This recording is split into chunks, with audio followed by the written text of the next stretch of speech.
시선 집중 특별판 천기 누설. 네, 안녕하십니까. 천기 누설 첫 번째 시간, 생방으로는 첫 번째 시간입니다. 좀 낯선데 이게 딱 시선중 특별판 천기누설 딱 이렇게 치니까 지난주까지 녹화로 계속 했었습니다. 예. 하루 전에 녹화해서 토요일 날 이제 방송이 됐었는데 오늘부터는 생방으로 또 진행이 되고요. 많은 또 애청자분들이 지금 많이 참여를 해주시고 계십니다. 그렇습니다. 네. 근데 또 이제 JB 타임이라고 네, 이거 이름 이거 바꿀까? 자꾸 제비라 그래요. 제비. 그러니까 아니 제비로 이제 다 올라오고 있다니까. 제비 클루니, 제비 참. 클루니 나 너무 좋은데요. 아니 저는 네. 머털 타임 어때? 머털 타임. 머털 타임. 네, 저는 뭐라고 말씀 못 드리겠습니다. 이 기회주의죠. 자, 빨리 시작을 해보죠. 오늘 주제는 뭡니까? 자, 오늘은 네. 먼저 한 사람의 연설을 들으면서 시작을 합시다. 아하. 아주 유명한 사람인데 들어는 봤을 겁니다. 페리클레스라고.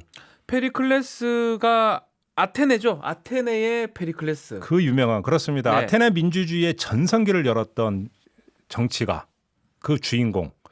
이 사람이 네, 아테네하고 스파르타가 한판 붙었던 전쟁이었어요. 펠로폰네소스 전쟁이라고. 그렇죠. 이 전쟁 전사자들의 장례식에서 했던 연설이 있는데 음흠. 그 연설의 일부를 한번 지금 먼저 들어봅시다. 소수가 아닌 다수를 위해 집행되는 이 정체를 우리는 민주정의라고 부릅니다. 우리의 법률은 사적인 분쟁에 있어서 모든 사람에게 동등한 정의를 부여하고 있습니다. 자유는 공적으로나 사적으로나 우리 사회의 기조입니다. 우리는 어떤 사람이 그가 좋을 대로 행한다고 해도 그에 대해 분노하거나 공격하지 않습니다. 그러나 사적인 자유가 공적인 방종으로 흐르지는 않습니다. 우리는 불을 이용하지만 불을 떠벌려 자랑하지는 않습니다. 그리고 가난 그 자체가 수치는 아니며 다만 가난에 대항해 싸우지 못하는 것이 수치입니다. 네. 자, 뭐 좋은 말 같아요. 뭐 근데 지금 오늘 이 연설 우리가 왜 들어야 됩니까? 몇 주 전에 예. 우리가 개맛을 왜 몰라 했던 거 개맛을 메몰라 편. 네. 기억나시죠? 네. 바로 그걸 이어가기 위해서인데 그때 이야기를 했습니다. 민주주의의 몰락. 음흠. 그것은 포스트 민주주의로 나타난다고 이야기한 바가 있어요. 기억나시죠? 네, 기억납니다. 네. 민주주의의 형식은 그런 대로 작동을 하지만 내용상으로는 소수의 가진 자들의 이익에 봉사하는 것으로 전락이 된다. 그렇죠. 그래서 형식은 민주제지만 내용은 과두제다. 기억이 나요. 그러면서 우리가 그때 공정경쟁 3법 관련된 얘기를 했던 기억이 납니다. 맞습니다. 네. 그때 그 이야기를 이어가려고 하는 건데 관역을 좀 좁히겠습니다. 민주당의 태도 이 이야기를 좀 오늘 해보겠습니다. 네, 뭔가 감은 옵니다. 민주당 태도 얘기를 하고 싶은 것 같은데, 네. 근데 그거하고 페리클레스의 연설하고 이게 연결이 됩니까? 되지요. 되니까 아하. 제가 뽑았는데 예. 자, 그에 대한 대답 한마디로 정리하면 무슨 이야기냐면 이런 거야. 누군가 이런 말 했어요. 누군지는 잘 기억이 안 나는데 네. 뭐 멋있는 말이라 내가 뇌리 속에 박혔는데 자본주의로부터 민주주의 구하기. 자본주의, 민주주의 똑같은 얘기 같기도 하고 다른 얘기 같고 더 어려운데요? 자본주의로부터 민주주의를 구하자. 멋있잖아. 어려워요. 어렵다고? 오히려 더 어려운데. 자, 이미 그 공산주의도 아니고. 이미 그 개마편에서 이 말씀을 드린 바가 있어요. 민주주의는 피플, 인민의 people. 지배다. 네. 이렇게 이제 그 직역을 할 수 있잖아. 데모크라시니까. 네. 근데 이 인민이 지배하는 체제가 되기 위해서는 뭐냐면 인민이 정치에 적극적으로 그리고 일상적으로 참여할 수 있어야만 한다. 이건 맞습니다. 당연한 얘기잖아. 당연하죠. 그러려면 정치 참여의 조건이 보장이 돼야 하는데 여기서 많은 사람들은 이것을 선거권 뭐 이런 정도로 좁혀서 해석을 한다는 거죠. 그걸로 많이 이해를 하죠. 정치적 권리로만 좀 좁혀서 해석을 하는데 그게 아니라는 거죠. 아하. 더 근본적으로는 먹고 사는 문제, 이 민생고에서 벗어나서 공동체 운영에 관심을 갖고 예. 그다음에 그거에 대해서 입장을 세우고 음흠. 그 입장을 펼칠 여건이 중요하다는 거예요. 바로 이래서 사회 경제적인 권리의 보장이라는 게 대단히 중요하다. 네. 이런 이야기를 하는 건데 근데 문제는 이 권리가 자본주의의 논리 때문에 제약이 되고 자본주의. 침해가 된다. 네. 그러니까 자본주의의 논리가 정치에 참여할 권리를 침해하는 음흠. 주된 논리가 그럼 뭐냐? 그게 바로 자유라는 거예요. 여기 자유가 또 왜 나와요 갑자기? 자유는 프리덤 이리, 자유? 그렇지. 이리 들어도 좋고 저리 들어도 좋고 자유는 뭐 망고불면의 어떤 그 누구도 침해할 수 없는 그 가치 같은데 예. 좀 잘 들어봅시다. 네. 법률가이니까 아마 잘 하실 거야. 법률가입니다 제가. 자본주의에는 우리 같은 인간, 네. 자연인 말고 네. 한 종류의 인간이 더 있어. 법인이죠 법인. 바로 법인이라는 게 있어. 네. 우리가 회사를 세우면 법인이라고 그래. 그렇죠. 법인. 네. 근데 자본주의는 이 법인이라는 것을 만든 다음에 법인도 인간 아니냐. 그렇죠. 그러니까 인간으로서 누려야 되는 자연인이 누리는 모든 자유를 법인도 똑같이 누려야 한다. 맞습니다. 이렇게 주장을 해. 네. 맞죠? 네. 그러면서 뭐라고 그래? 국가가 법인의 자유를 침해하면 안 된다. 그러니까 기업 경영에 시장에 개입하는 것은 자유의 침해다. 그렇죠. 이 논리가 이렇게 가는 거죠. 요 논리가 맞아요. 그러다 보니까 우리 헌법도 경제 민주화라는 조항이 있어요. 그러니까 119조 1항이 있고 2항이 있는데 1항 같은 거에서 자유 인정해. 네. 근데 2항은 뭐야? 그러니까 경제 주체 간의 조화를 위해서 국가가 규제와 조정을 할 수 있다. 그렇죠. 왜냐하면 이 자유만을 강조하면 문제가 심각해진다는 걸 알기 때문에 이건 뭐 너무 많이 나온 이야기니까 길게 썰은 안 풀겠는데 네.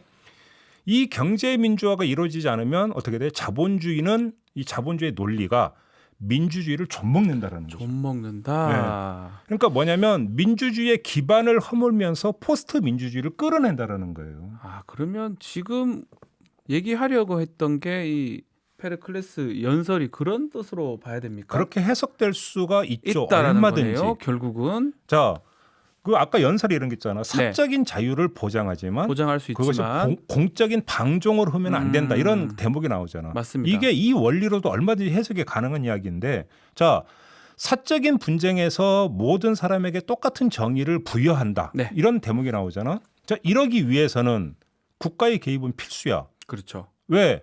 사적인 영역에서는 평등이 아니라 갑을 관계가 지배를 하잖아. 그리고 이런 구조가 모든 사람에게 동등한 정의를 보장하는 걸 막는 거지. 그렇죠. 그러니까 소수가 아닌 다수를 위해서 집행되는 정체가 되기 위해서는 경제에 대한 국가의 개입은 필수다라는 거죠. 그러니까 자본주의로부터 민주주의 구하기. 네. 이 명제의 비책은 뭐냐면 국가의 역할이다. 한마디로 이야기를 하면 어려운 얘기가 아니라는 거지. 자, 이 대목에서 내가 이렇게 서서를 길게 알겠어요. 뽑은 이유를 대충은 감을 잡으셨을 거야. 그래서 지금 계속 이렇게 길게 페르클레스 연설까지 얘기했던 걸 보면 아마 제 생각에는 중대재해기업처벌법, 그렇지. 공정경제 3법, 그렇지. 민주당의 태도가 명확치 않아요. 지금 보면 좀 예전에 모호하다. 모호합니다. 네. 이 얘기를 하고 싶었던 것 같아요. 바로 그겁니다. 네. 그래서 개마편을 이어가야 된다라고 네네. 이야기를 했어요. 그래서 포스트 민주주의라고 하는 것을 우려를 하면서 자, 그 국회가 어떻게 기능하고 있는지를 잘 봐라. 네네. 그것의 어떤 척도가 바로 공정경제 3법일 거다라는 이야기를 한 바가 있어요. 우리가 한번 짚은 바가 있습니다. 여기에다가 중대재해기업처벌법이 이제 그 사이에 또 불거졌기 네. 때문에 합쳐서 이야기를 하겠는데 네. 자, 중대재해기업처벌법이나 공정경제 3법 모두 동등한 정의를 구현하기 위한 방식이야. 맞습니다. 근데 민주당의 스탠스를 보면 애매해. 애매하다라고 하는 것에 있어서부터 이제 문제의식이 싹 트는 거죠. 그럼에도 불구하고 상임위에서 논의한다 이런 얘기는 했거든요. 이낙연 대표가 그런 얘기를 예. 했지. 자, 그런데 그래서 저도 그러니까 무조건 지금 민주당이 뒤집었다라고 단정을 하지를 않아요. 네네. 여지가 있어요. 또 일부 보도에 따르면 중대재해기업처벌법 같은 경우도 처리하려고 하는 조짐이 보인다 이런 보도도 있기 때문에 네. 민주당에 대해서 지금 제가 여기서 바로 그러니까 못 받고 낙인은 안 찍겠어요. 하지만 그럼에도 불구하고 계속 어떤 그 주의를 환기하는 차원에서 이야기로 이해를 해주시고 지금부터 들어주셨으면 좋겠는데 네. 핵심 문제는 뭐냐면 당론으로 채택하라. 라는 요구에 대해서 뒷걸음질을 치고 있는 태도야. 그렇죠. 당론이면 정말 편한데요, 사실. 그럼 바로 해결되는 부분인데 당론 채택이 안 되고 있어요. 그러니까 어제 이제 그 시선 집중에서 김종민 최고위원하고 네. 인터뷰를 했어요. 김종민 최고위원이 인터뷰에서 무슨 얘기를 했냐면 당론으로 채택하는 법안은 정말 극히 이례적인 경우로 한정이 되는 거다. 네. 뭐 아무거나 당론 채택하는 게 아니다. 그러면서 공수처 뭐 이런 경우로 이제 얘기를 했는데. 네네네. 근데 제가 볼 때 이게 앞뒤가 안 맞아. 아니요, 공수처 뭔 말이 전혀 안 되는 건 아니지 않나요? 김종민 최고위원 말이. 아니 공수처를 당론으로 채택해서 처리하는 게 말이 안 된다는 게 아니라 아하.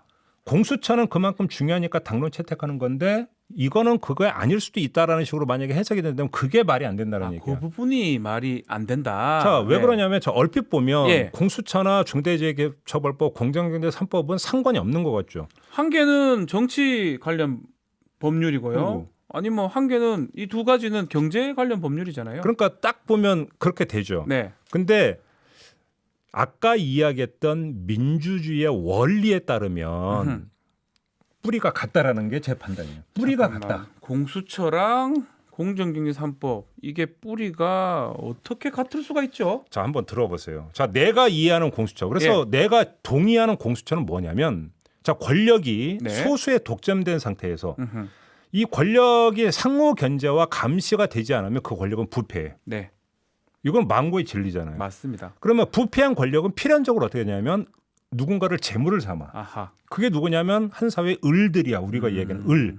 자, 을들을 이건 전혀 어려운 얘기가 아닌 게 김학의 사건을 갖고 한번 얘기를 해봅시다. 힘하기. 돈을 준 자와 네. 금력을 준 자와 사정 권력을 준 자가 짝짝꿍이 됐어요. 하하 참 짝짝꿍이 된 결과 뭐가 나타났어요? 이름 없는 여성들의 인권이 무참히 짓밟힌 거잖아요. 맞습니다. 무참히 짓밟혔었죠. 이건 전혀 어려운 얘기가 아니야. 처벌도 못 됐고요. 결국은. 자, 문제의 핵심은 동등한 정의가 구현되지 않으면 무전유죄, 유전무죄가 만연하고 네.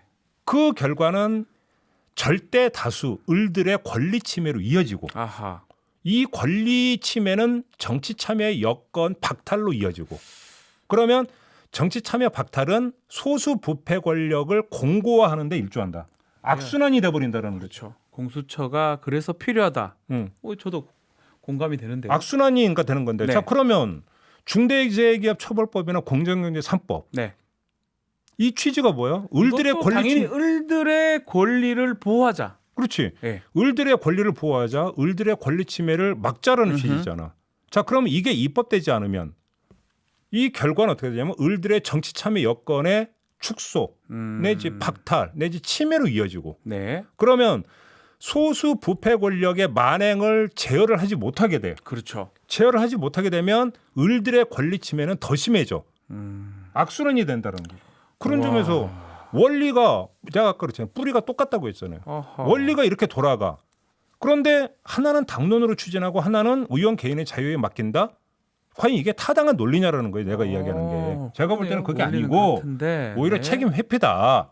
책임 이런 말씀을 회피다. 드리고 싶은 거고 예. 이뿐만이 아니야. 또 뭐가 또 있어요? 자, 이 책임 회피는 반드시 후폭풍을 가져오게 돼 있어요. 후폭풍. 자, 그건 뭡니까? 그것도 있나? 자, 여기서 이제 예. 정치 영역으로 진입을 하는데 다시 정치 영역으로. 예. 개마편을 이야기를 하면서 네. 자, 공정경제 3법을 어떻게 처리하는지를 잘 보자. 그다음에 공정경제 3법 처리를 촉구를 하자. 네. 그러면 정치적인 생산성이 여기서 발생을 한다는 이야기를 했어요. 우리가 했었죠. 기억나십니까? 예. 자, 그러면 이거가 통과가 되면 그 자체로서 좋고 음흠. 만약에 그 통과가 안 되도록 이 과정에서 민낯이 그대로 드러나지 않겠느냐. 그렇죠. 정치인들, 정치 세력들의 민낯이 그대로 드러나기 때문에 자신들이 무엇을 추구하고 무엇을 원하는지 그렇지. 드러날 것이다. 그렇죠. 그렇게 했습니다. 우리가. 바로 이제 그 이야기를 했기 때문에 네. 이것은 길게 보면 그 자체로도 생산적이다라는 이야기를 했어요. 네. 근데 마찬가지 이야기인데 음흠. 이 대목에서 두 가지를 말할 수가 있어요. 어떤 걸 말할 수가 있죠? 첫 번째는 108번에 했던 걸 얘기해 야, 볼게요. 108번내는 뭐 우리 시청자 여러분 많이 알 거예요. 그 절 얘기 아닙니다. 요새 스님 얘기 많이 나오는데 절 얘기 아니고 열린 우리당의 108번내였죠. 그게 예전에. 총선이 끝나고 나자마자 이 청기 누설에서 자, 열린 우리당의 전철을 밟지 말라. 네. 다시 말해서 원내 과반을 획득을 했음에도 불구하고 이 당내 분란이 발생하면서 제대로 개혁 입법을 하지 못했던 전철을 밟지 말라. 네. 그러면서 이때 이게 문제가 됐던 게 결국은 당 안에서의 어떤 지지고 볶는 그렇죠. 이른바 그때 언론이 108번내라고 이제 그 이름까지 지어졌는데 열린 우리당 시절에 108번내. 그렇지. 예. 이런 전철을 밟지 말라고 경고한 바가 있어요. 맞아요. 네. 자, 뭐냐면 백가쟁명이 되어버리면 그건 콩가루로 이어진다. 그런 얘기 했던 거 기억하죠? 맞습니다. 자, 그런데 자 보자고요. 하나의 어떤 저는 발전적인 모습이라고 보는 게 엊그제 그 민주당 안에 민평년 그리고 더 좋은 미래에서 이미 성명이 나왔어. 한 70여 명 의원입니다. 그렇죠. 네. 자, 공정경제 3법, 그다음에 중대재해기업 처벌법 확실하게 추진해야 한다. 이런 성명 나와서 저는 이게 되게 반길 일이라고 생각을 해요. 아 그러면서 민주당 안에서 아직 개혁의 목소리가 살아있구나. 네. 얼마나 반가운 소리야. 근데 문제는 이걸 지도부가 바로 받아야 되는 거지. 받아야 되는데. 바로 받아가지고 제가 볼 때는 제 생각으로 이걸 받아가지고 당론 채택으로 가서 쭉 가는 이런 선순환 구조로 가야 되는데 아하. 만약에 여기서 좌고우면을 해. 생각을 하면서 계속 결정을 못한다. 좌고우면을 하고 그래서 그 빈틈에서 그게 무슨 소리입니까? 우리 기업도 살아야죠. 이러면서 만약에 당 안에서 또 다른 목소리가 나오면서 치고받는 양상이 만약에 벌어진다면 이거는 뭐냐면 내홍에 휩싸게 되는 거고 결국은 열린우리당 시절에 108번 내고 뭐가 달라지느냐. 똑같게 돌아가는 모양새가 될 수도 있겠네요. 결국은 재살 깎아먹는 것이 되어버리고 이 순간에 민주당은 뭐가 되냐면 분열 정당이 되어버린다는 거예요. 알겠습니다. 두 번째 뭡니까? 깜빡인데 깜빡이? 이게 뭐냐면 좌회전 깜빡이 넣고 우회전한다는 이야기 들어봤죠. 노무현 정부 시절 때 말기 때 그런 소리 예. 많이 들었습니다. 뭐 이게 이제 과도한 비판이라는 이야기도 있었지만 네. 아무튼 큰 틀에서 이 비판은 뭐냐면 개혁에 대한 갈망이 너무나 컸기 때문에 그렇죠. 또 그 갈망을 채워주지 못하는 성과에 대한 실망. 실망도 컸다는 거. 갈망과 실망이 교차를 한 결과로서 깜빡이 이야기가 나왔던 그렇죠. 거잖아. 자 그리고 이런 그 실망에는 뭐가 깔려 있냐면 아니 그렇게 어렵게 해서 17대 총선에서 과반을 만들어줬는데 열린우리당 때. 열린우리당 때 얘기야. 과반을 만들어줬는데 당신들은 도대체 뭐 했어요? 이런 아쉬움이 깔려 있었던 그렇죠. 거잖아. 많은 국민들이 그런 얘기를 했었어요. 자 근데 그때가 152석이었을 거야 예, 아마 내 기억에 152석 맞습니다. 겨우 간당. 겨우 넘어갔어요. 근데 네. 지금 몇 석이야? 뭐 170, 합치면 180까지 가능한 아주 많은 수를 줬죠. 자. 국민들께서. 의석수가 비교 간들 정도로 더 많아. 네. 거기다가 입법 환경은 더 좋아. 그때 당시 한나라당은 똘똘 뭉쳐가지고 오히려 뉴라이트 세력까지 붙어가지고 맞습니다. 길거리 세력까지 붙어가지고 전면 저항을 하고 했어요. 네. 근데 지금 입법 환경을 한번 보자고. 정의당이 먼저 치고 나가면서 길을 열어줬어. 네. 근데 국민의힘은 뭐야? 국민의힘의 저항력은 17대 한나라당 때하고는 비교가 말을 못해 100여석하고 그때는 뭐 아니 그러니까 의석수가 셌어요. 어느 정도냐가 중요한 게 아니라 지금 예를 들어서 봐봐. 중대재해기업처벌법에 대해서 그러니까 함께한다. 물론 저는 이 한마디에 지금 그 무조건 이걸 믿을 수는 없다고 생각해요. 열어봐요. 정당의 성격이라는 게 있기 때문에 그렇지. 그렇죠. 지향점이 있기 때문에 뚜껑은 열어봐야 되는 거지. 예. 뚜껑은 열어봐야 되는 건데 네. 문제는 뭐냐면 똘똘 뭉쳐서 결사반대 목소리가 안 나오고 있다라는 지금 거예요. 전혀 안 나오고 있습니다. 당 대표하고 생각도 다른 것 같고 김종인 위원장도 그렇고요. 그러니까 또 공정경제 3법 같은 경우도 뭐야? 김종인 비대위원장이 며칠 전에도 또 이야기를 했더라고요. 그렇죠. 그러면 찬성한다고. 그러니까 최소한 입법 환경이 17대 열린우리당 시절하고는 비교가 안 될 정도로 좋아졌다는 얘기가 뭐냐면 국민의힘 안에서 똘똘 뭉쳐서 나는 반댈세 수준이 아니라 결사반대의 어떤 일치된 목소리가 나오는 게 아니라 다른 목소리들이 나오고 있다는 거예요. 그렇죠. 국민의힘 안에서. 그러면 민주당만 똘똘 뭉쳐서 입법 의지를 가다듬어서 확실하게 대열 정비해서 입법에 들어가면 못할 게 없는 상황이라는 거야. 그러네요. 그잖아. 근데 이런 상황에서 만약에 자기 분열을 해버리면 그 꼴이 뭐가 되겠느냐. 만약에 이렇게 되어버리면 이래서 때를 놓치고 결국은 목표 달성을 못하면 뭐냐면 민주당은 무능정당으로 낙인 찍혀버린다는 거야. 그러니까 민주당 이 정도 여건이면 좀 새겨들어야 될 부분 같다는 생각도 들어요. 제가 여기서 한마디만 더 하겠습니다. 자, 워낙 많이 나왔기 때문에 법안 내용에 대해서는 오늘 아무 얘기를 안 했잖아요. 네. 그래도 이거 하나는 꼭 강조를 해야겠어요. 자, 우리 법률가께서 더 잘 아시잖아요. 네. A의 권리와 A 권리. 헌법상 보장되는 A의 권리와 B의 권리가 충돌을 할 때가 있잖아요. 네네. 충돌을 할 때 이걸 어떻게 조정하라고 판정을 해요? 뭐 비교 형량을 하든지 어느 권리가 큰지 이런 것들을 보고 어느 권리가 더 중요하고 그렇죠. 어느 권리가 더 큰지. 다시 말해서 어느 권리의 침해가 더 문제가 되는지. 그렇죠. 이걸 판단을 하는 거잖아요. 기본권이 충돌됐을 때 뭐가 더 중요한 기본권인지 뭐 이런 걸 기준으로 판단하죠. 자, 이건 아주 이 단순 논리를 갖고 한번 그럼 얘기를 해봅시다. 네. 중대재해기업처벌법이 부르짖는 건 뭐야? 생명권이야. 안전하게 일할 생명권, 죽지 않을 권리. 생명권은 그 모든 기본권에 앞서는 기본권 아니에요? 최고로 중요한 기본권이고 국가의 기본적 의무는 국민의 생명권을 보장하는 겁니다. 아니 그러니까 생명권이 보장에 대해 그 다음에 나머지 기본권들에 대해서 이렇게 저렇게 이야기를 할 수 있는 거죠. 그렇습니다. 그잖아요. 네. 그러니까 생명권 죽지 않고 일할 권리 이거 하나야. 그러면 이 권리보다 앞서는 권리가 세상에 어디 있냐고. 없죠. 없죠. 아니 오늘 아침 보니까 와, 재계 우리가 보통 이제 경제 5단체 이렇게 했잖아요. 네. 요번에 경제 30개 단체가 예. 공동 성명 냈다는 뉴스 봤어요? 네, 봤습니다. 중대재해기업처벌법 반대한다. 과잉 입법이므로 우린 반댈세가 경제단체 30개가 모여가지고 공동 성명을 냈대. 나는 네. 30개라는 단체가 있는지도 몰랐어. 저도 뭐 저는 경쟁치 몇 개 안 되는 줄 알았는데 그렇게 많더라고요. 아니 그러니까 아니 지금 이렇게 똘똘 뭉쳐갖고 경제단체는 똘똘 뭉쳐갖고 하는데 과잉 입법이래. 이러면 우리 기업 다 죽는데. 그런데 지금 그 중대재해기업처벌법이라고 하는 게 아니 생명을 보존하면서 일할 수 있는 권리 좀 보장하라 그 얘기인데 그렇죠. 뭐가 중요한데? 뭐가 중요한디 개맛의 편에서 얘기했던 부분입니다. 아니 비교할 걸 비교를 좀 하라는 얘기예요. 네. 비교할 걸. 아니 맞습니다. 이거에 대해서는 번뇌할 이유가 없는 법안 아니에요? 이거는 사실은 너무 당연한 거고 가장 필요한 법안이죠. 어쩌면요. 그래서 한 말씀만 더 봤으면 네. 그래서 어제 그 김종민 최고위원하고 인터뷰할 때 이제 문제가 됐던 게 정의당 안하고 이제 박주민 의원 안에서 뭐에서 40인 뭐 영세 사업장이나 네. 또 뭐 4년 유예 뭐 이건데 그래서 뭐 인센티브를 주는 방안도 당 안에서 검토를 하고 있다고 하니까 네. 그 이야기의 행간에 뭐가 깔려 있냐면 그러면 유예 조항 일단 빼고 그냥 그대로 가고 다만 그 영세에서 안전장치나 이런 건 이제 설치하기 어려우면 정부가 지원을 해주든지 이런 다른 방안을 검토하는 게 아니냐. 만약에 이게 제가 읽은 게 맞다면 이렇게 갈 수도 있을 것 같아요. 네, 요래 간다면 그렇기 때문에 뭐, 예. 아까 이야기를 하면서 완전히 뭐 민주당이 변심했다고 단정은 안 하겠다라는 이야기도 이제 그 마지막 희망을 가지고 이야기를 하는 건데 네. 다만 당론 채택은 좀 아닌 것 같은데라고 하는 거라면 이런 건 너무 미온적인 거 아니냐. 그렇죠.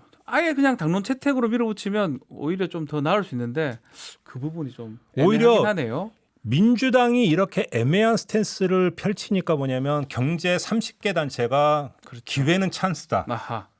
딱 해가지고 지금 이 빈틈을 치고 들어오는 거 아니야? 기업주를 다 죽이는 거다. 그걸 이렇게? 보수 언론을 받아갖고 지금 보도를 하고 있는 거고. 그렇죠. 그럼 이걸 지금 누가 자초하고 있는지를 보라는 얘기예요, 제 얘기가. 자, 어? 중요한 것 같습니다, 진짜로. 예, 네.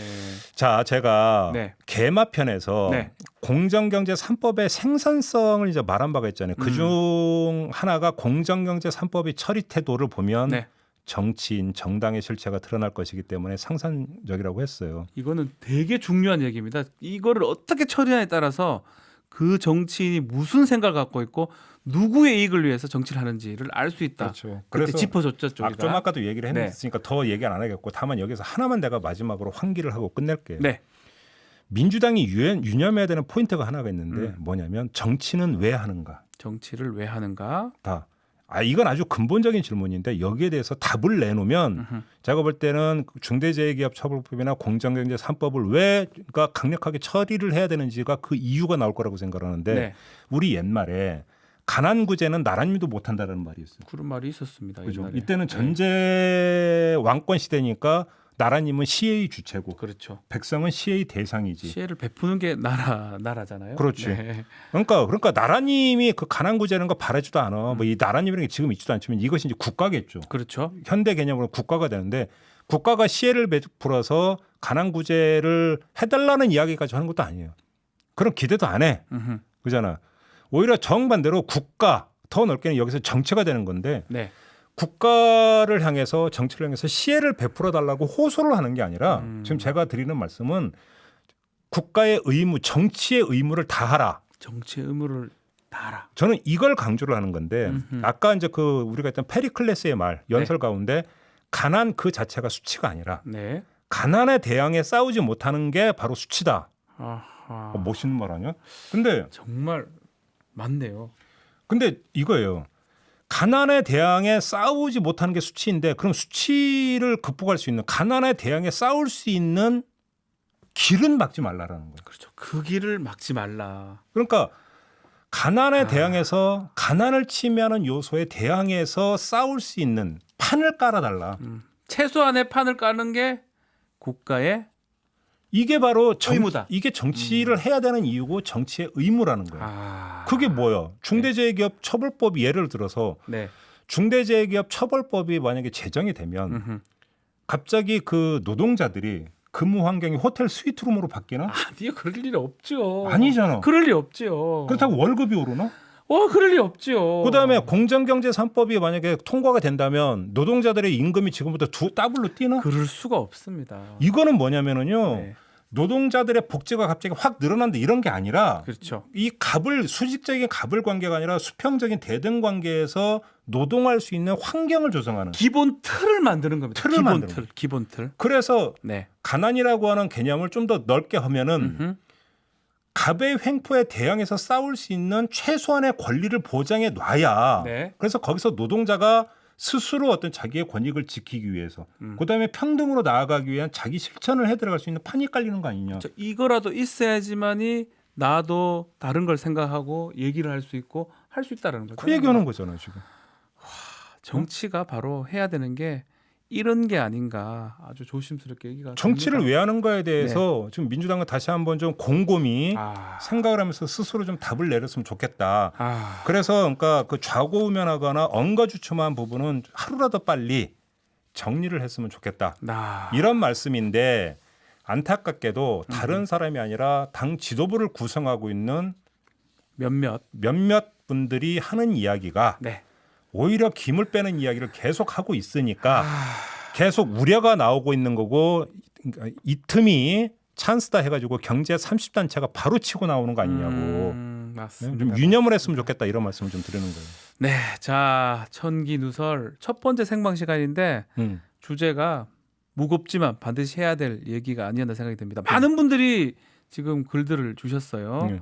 유성란님은 오늘 주제가 참 좋습니다. 아유, 언론이 자꾸 이야기를 해야 됩니다. 그래야 민주당이 따를 겁니다. 여론이 되니까. 네. 파란 하늘님 이거 본인이 듣고 싶은 주제다. 캬 대박 딱 대박이다 이렇게 말씀도 주셨고요. 자 써니 제이 이분은 또 이낙연 대표가 좀 들었으면 하는 말도 주셨네요. 네, 저도 동의하는데 네. 이낙연 대표 포함해서 당 지도부 인사들 네. 좀 경청해 주시고 뭐 그러니까 꼭 이 방송이 아니더라도 이런 얘기 많이 들을 거라고 생각해요. 그렇죠, 그렇죠. 좀 귀를 열고 네. 좀 젠걸음을 좀 걸어줬으면 좋겠다. 네. 다시 한번 말씀드리겠습니다. 데이지님 이 말을 제가 좀 소개를 해드려야 될 것 같아요. 죽지 않고 일할 권리 네. 마음이 짠하네요. 그렇죠. 민주당. 네. 그리고 이게 이제 그 먼데님이 네. 우리 또 단골이신데 뭔데? 예. 네. 자본주의나 민주주의나 근본은 사람으로부터 이게 지금 정답이거든요. 정답이죠, 사실은. 그렇죠. 물건이 아니죠. 돈이 아닙니다. 그렇죠. 사람입니다. 당신 네. 또 아님도 바로 이거예요. 예. 자본주의는 자본의 인격을 부여하면서 교묘하게 민주주의의 한 주체처럼 섞어버린 거예요. 와, 이분도 참 와, 한 큐에 그냥 정리를 대단하십니다. 해보시네요. 대단하십니다. 예. 예, 제가 대단하십니다. 좀 더 정진하도록 그러니까 수준이 우리 청기누설 듣는 우리 분들 애청자분들의 수준이 엄청납니다. 장난 아니에요. 엄청납니다. 예. 그래서 아유. 한편으로는 부담도 좀 돼. 뭔가 준비를 더 해야 되잖아. 덜 했다가는 다 탄론하게 생겼습니다. 힘들어요, 진짜. 네. 네. 자, 뭐 베리타스님도 우리 글을 많이 주는 분이신데 음. 자본이 민주를 좀 먹는다라는 그렇죠. 얘기도 주셨고요. 오늘 결론은 자본주의부터 민주주의를 구하자. 네. 네, 요게 좀 가장 핵심적이고 응축적인 이야기가 아닐까 싶은 생각이 좀 들어요. 맞습니다. 네. 오늘 청기누설 생방송으로 시작을 했는데 많은 분들이 또 호응을 해주셔가지고 네. 좀 감사하는 마음도 있고요. 음. 좀 더 잘 준비해서 네. 또 월화수목은 JB 타임으로 나가지만 또 금요일은 또 최종적으로 끝내기 전에 일단 더마카 그러니까 더마카 활약상에 대해서 한마디 해주신다면. 저는 사실은 제가 그 역할을 좀 하면 좋겠는데 네. 도마카가 네. 오늘도 제가 들어가기 전에 문자를 넣었더라고 잘하라고. 그래요? 자기가 이제 주인공인 줄 알아요. 네. 은근한 경쟁 관계가 형성되는 예, 저한테 잘하라고 오. 동접 얼마 나오는지 네. 볼 거라고. 얼마 나오기는 많이 나왔습니다. 네. 지금 본인도 지금 보고 있을 겁니다. 저는 아마. 이렇게 경쟁 네. 붙으면 저는 좋지. 열심히 하세요. 열심히. 네. 더마카 열심히 해요. 정말로 다 까발려 봐. 내 자리는 공부하다 이거지. 예. 아니에요. 더마카만 지금 듣고 있을 거야. 듣고 보고 있을 것 같습니다. 네. 자, 뭐 청기누설 첫 번째 생방송으로 했던 시간인데 뭐 많은 분들 괜찮았나 모르겠습니다. 네. 저는 또 긴장이 좀 되는 게 이 녹방할 때는 조금 실수해도 다시 편집이 되는데 아주 실수할까봐 아주 근데 이건 두렵게 경량의 소리고. 했습니다. 예, 우리 얼수무당이 실수한 적이 없어요. 워낙 또 이제 그 방송 프로다 보니까 실수한 적이 없어요. 모른 척하는 게 참 어렵긴 한데 농담이에요. 오늘은 정말 좋은 주제로 네. 또 좋은 내용들을 얘기를 나눈 것 같습니다. 자, 주말 인사를 드리고 여기서 네, 마무리를 지어야 될 것 같습니다. 주말 잘 보내시고요. 네. 저희는 다음 주 월요일에 다시 인사드리겠습니다. 다음 주 고맙습니다. 월요일 시선 집중으로 뵙겠습니다. 안녕, 감사합니다.